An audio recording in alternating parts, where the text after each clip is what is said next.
邱莹，你怎么回事啊？住宿发票单的日期超规定，为什么不附文字说明？天天报销，这点规矩你不懂？我一直是这样做的。上次会议大家已经沟通过这件事儿了，这次报销，实报实销。我们财务部也是按照公司的财务规章做事。如果你说这个事儿上过会的话，请你拿会议纪要给我。如果没有的话，是不是你徇私舞弊啊？经理，好了没有？怎么回事啊？白主管说，这次住宿发票单日期超过规定，让我附文字说明给他。我跟他说了，这次报销实报实销，可是他让我找出会议记录给他。你怎么办事情呢？一会儿也回去了，报销程序怎么会出错呢？我这今天才让你办了一件事情，这都快下班了，都还没搞定，你到底是怎么做的呀？经理，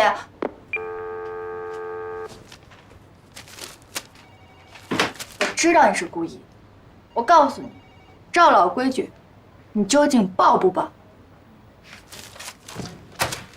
我也是按照公司的规章做事儿，不报。你想怎么样？故意搞我是吧？是不是我拿出会议的记录给你，你还有下一招等着我呀？搞你啊！我当然是搞你了，我早就搞过你了。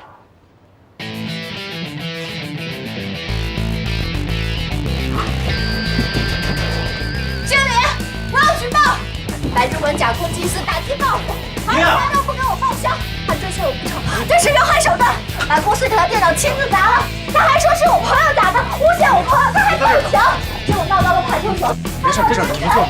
他被光导人审判出来，我说的都是实话。大家不信的话可以去调查。闭嘴！血口喷人啊你！我没有血口喷人，我说的都是实话。如果大家不信的话，可以随便调查。我还知道，他串通底下的工厂，把自己吃饭的发票加在工厂账单费里一起报销。我知道就有10月13日明星饭店的一张，还有10月17日必胜客的一张，这都是前天他自己亲口得意洋洋的告诉我的，说是少额面额可以随便混随便发，没关系。我告诉你啊，我还抽你呢！别打我！你干什么？这经理，他疯了，他跟这儿胡说八道，血口喷人。经理，没有血口喷人，我说的都是实话，我绝对没有骗大家。经理，我跟您说实话啊，他为了报假发票，他跟我睡觉，让我在公司庇护他。这种女人说话不能信啊！你放屁！我才没有呢！查电脑、查账，现在肯定都能查得出来。我告诉你，我绝对不冤枉一个好人，可是我也绝对不会放过一个蛀虫。你就不是什么好人！你才不是好人！你要不要脸？你才不是好人！你才不要脸！你才不要脸！好了，小妹别哭了，发泄出来就好了啊！别哭了，财务部已经去查账了，消息一会儿就到。别哭了。真是没想到，这个白主管平时看起来人模人样，内里竟是这样的货色。不过说真的呀，女孩子呀，还是别跟这种人闹。你看，给泼一身脏水，惹得一身流言蜚语，以后啊，一辈子都洗不清。对呀，你以后遇到这种事儿，你还是忍忍吧。像那种臭男人，早晚会有人对付他。我自己就能对付他，他觉得我搞欺负是不是？我才不觉得呢。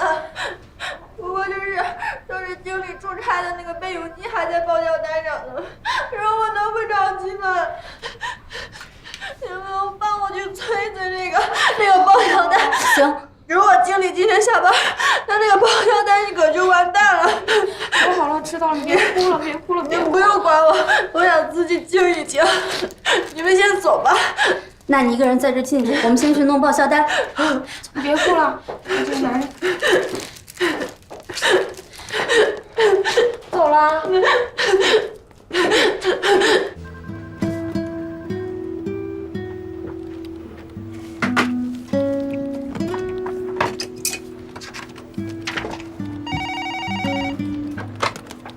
喂，你好，邱莹莹吗？这里是人事部。人事部。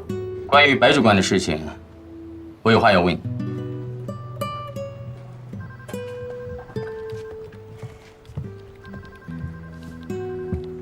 我真是看走眼了，邱莹莹，你给我等着，等着就等着，不怕你。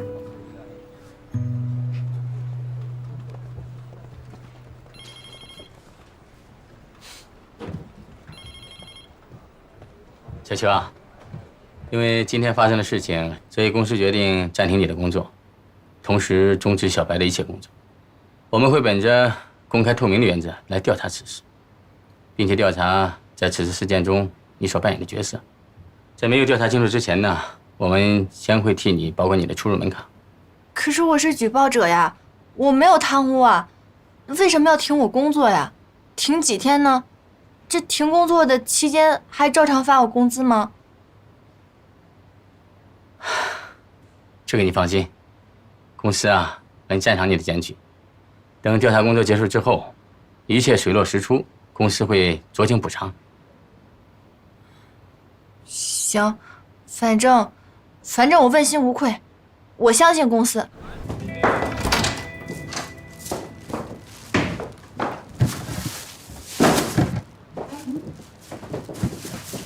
小秋的事情都搞定了，正在解决呢，超乎想象。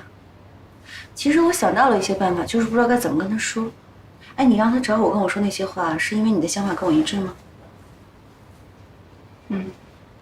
叫上他们到我这儿来吧。好啊。一般遇到这种事情，一定是2个人一起处理，但是你们公司最终的决定应该还是要看你的上司。可俨然你跟你的上司关系并不好，所以我想你的公司应该是会放弃你。可是我没做错什么呀。安迪，你这个背带真好看。你心真是够大的。啊，你怎么能什么都没做呢？你窝赃包庇啊！任何人都有理由相信，也许你跟这个白渣男如果不是闹翻的话，你会一直包庇下去。所以即使你有理由能够说服公司你并没有窝赃包庇，可是没有人会喜欢惹麻烦的人。你只要惹麻烦了，一定会放弃你。换作是我也是一样的考虑。我再补充一点，就是小秋上司的想法。这个世界上啊，没有人的屁股是干干净净的，多多少少都会有些把柄，没人纯洁。所以，江湖人最讨厌的就是不懂规矩的人。小秋，你就是那个不懂规矩的人。我怀疑这个白渣男啊，最初只是想把你约出去，让你私下跟他保证你可以守口如瓶，顺便是不是可以占点小便宜什么的。可是他万万没想到你这么不懂规矩，所以你乱拳打死老师傅，这是江湖人最不乐见的，也是你经理最不乐意看到的。江湖规矩第2条，屁股不干净的人呢，最讨厌身边的人嘴巴把不住门。你当着你经理的面揭白渣男的短，你经理还敢用你吗？啊，他只要不想用你，那么你的暂停就会变成被辞退。理由很简单，就是安迪所说的窝藏包庇，到时候你连说理的地都找不到，说不定啊，他们还会起诉你。什么起诉我？没有挽回的余地了吗？可是莹莹也是被白主管害的呀，你要不要去跟人事说清楚？可是小秋并不是骨干啊，可有可无啊。可是莹莹跟他们公司同事的关系都非常的好，如果他们集体挽留，也没用，都是一些可有可无、无足轻重的人，太悲哀了。